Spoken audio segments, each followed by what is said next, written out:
स्मृति के आधार से ही खुशी होती है। अभी मान लिया जाए माताओं को स्मृति आती है, रोज़ तो नहीं आती, कभी आ जाती है, कहीं जाना है, हाँ मेरे पास तो कई सेट पड़े हैं, मैं तो ये वाला भी पहन सकती हूँ, बड़े दिन हो गए इसको पहने। चेहरा उसी समय चमक जाता है। हाँ, पति समझ जाता है इसके पास है, अभी मुझे बाज़ार से और नहीं कहेगी, डिमांड नहीं करेगी, वो भी खुश हो जाता है। कारण चीज़ तो पहले भी पड़ी थी, लेकिन उस समय उसकी स्मृति और वैल्यू थोड़ी समझ में आ गई। ऐसे अन्य सभी बातों में भी आप देखो, जैसी स्मृति होती है वैसी फीलिंग्स बन जाती हैं।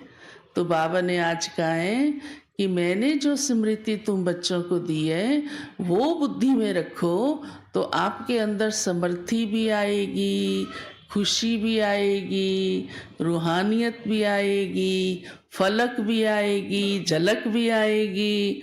और एक स्मृति नहीं, ढेर स्मृतियाँ। तो सारे दिन में चलो एक स्मृति में आत्मा हूँ ये रखी, तो सारे दिन में दूसरी, तीसरी, चौथी, पांचवी, छठी, हाँ मैं परम धाम में बैठी हूँ, मैं स्वर्ग में बैठी हूँ, ये है ना स्मृति। तो स्मृति आत्मा को समर्थ बनाती है। यही चाहते हैं ना हम, कि हम कमज़ोर नहीं पड़े किसी भी बात में, माया को पूरा जीत लें। तो इतना सहज तरीका प्यारे बाप दादा ने हमें बताया है, बस बच्चे स्मृति रखो बस। फिर बाबा ने कहा है कि देखो आपकी ही स्मृति की यादगार भक्ति में कौन सी है, कि वो माला सिमरण करते हैं। आप रियल स्मृति में रहते हो, है ना मैं कौन हूँ, और वो आपकी, क्योंकि आप स्मृति के कारण ही इतने योग्य बन गए, तो वो उनकी माला सिमरण करते रहते हैं बस। स्मृति नहीं पता उनको क्या है असली, हाँ, लेकिन जिन्होंने की वो स्मृति रखी अपने जीवन में, उनकी ही वो माला सिमरन करते हैं। 8 वाली है, चाहे 108 वाली है, हाँ, चाहे 16,000 वाली भी। एक बार एक माता बड़ी लंबी माला, और वो कुर्सी पे बैठी हुई, नीचे तक उसकी माला कई फोल्ड लेके लटक रही थी। मैंने कहा इसके साथ तो एक आदमी चलता होगा थैला उठा के, वहाँ माला ऐसे तो नहीं उठाएगी। लग भी रही थी वो कि शायद उसके ड्राइवर ने ही गाड़ी से उसको लाके बिठाया है, और वो माला जपे जाए, हम बोले जाएं, हमको ये भी आए कि जो हम सुना रहे हैं वो ध्यान से सुने। उसको देखा भी 2-3 बार हमने, साइड पे ही बैठी हुई थी, लेकिन उसको भले सुन भी रही थी, सिर गर्दन भी हिला रही थी, पर हाथ से वो माला ही जपती जा रही थी लगातार, शुरू से लेके पूरे प्रोग्राम में लास्ट तक वो माला जपती रही।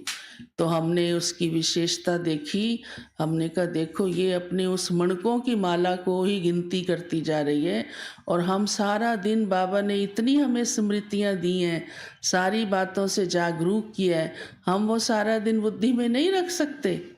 रख सकते हैं ना, मैं कौन हूँ, क्या हूँ, कहाँ से आई हूँ, कहाँ जाना है, सुदर्शन चक्र क्या है, मेरा पार्ट क्या है, रख सकते हैं ना। तो ब्रह्मा बाप ने भी ये जीवन में किया ना, उस स्मृति में बाप रहा, तो कितना एकदम क्या बन गया, हाँ, विशेष आत्मा नंबर 1, माँ सबसे नंबर 1। और फिर ये थोड़ा बाबा के आगे बातें नहीं आई, आपके आगे तो फिर भी छोटी छोटी कारोबार है, बाबा के आगे तो कितनी बड़ी कारोबार है ना। रोज ही देखो 300 350 तो बाबा के साथ ही रहते थे। फिर इधर उधर सेवाओं की बातें, अब वो तो आप सब जानते हो, कितनी सारी बाबा की कारोबार की, हाँ, सुनी हुई है।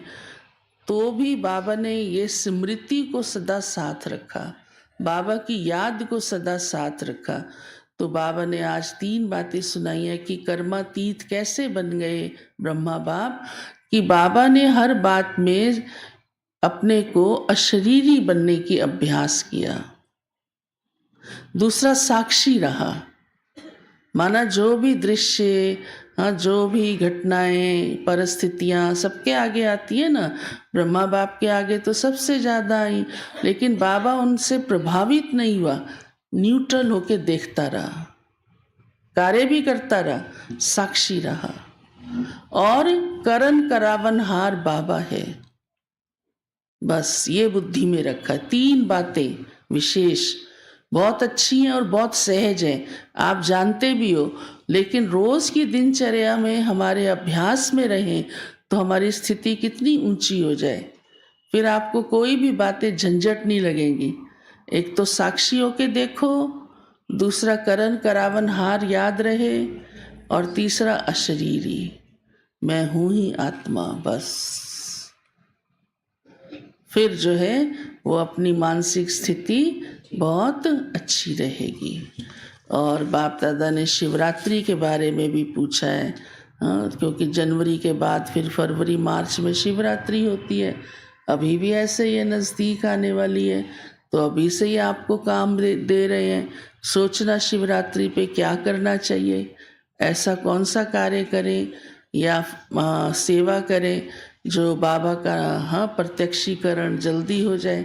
इसीलिए तो मनाते हैं ना कि सबको पता चले शिव भगवान धरती पर आ चुका है, और अब तो आपको आ चुका भी बताना है और जाने वाला ये भी बताना है। ठीक है।